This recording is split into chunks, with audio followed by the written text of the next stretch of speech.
सासू की इन दे तू एगो रे कवरवा आइल सावन के बेरा बाना। सासू की इन दे तू एगो रे कवरवा आइल सावन के बेरा बाना। जैबो शिव जी के धाम लेके भांग धतूरा पान। जैबो शिव जी के धाम लेके भांग धतूरा पान। शिव जी कुशल रखी हाँ पियवा मोरे अकेला बा आइल सावन के बेला बाना। शिव जी कुशल रखी हाँ पियवा मोरे अकेला बा आइल सावन के बेला बाना।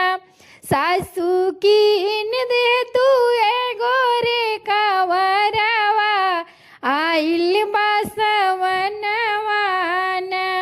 सासू की इन दे तू एगो रे कवरवा आइल बा सावनवा ना।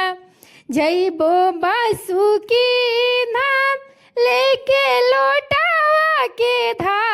जैबो बासुकी धाम लेके लोटावा के धार। भोला कुशल रखिया बबुआ मोरिया के लांबा आइल सावन के बेला बाना। भोला कुशल रखिया बबुआ मोरिया के लांबा आइल सावन के बेला बाना। सासू की इन दे तू सावन में कवरवा आइल बा सावनवा ना। बोला शंकर भगवान की जय।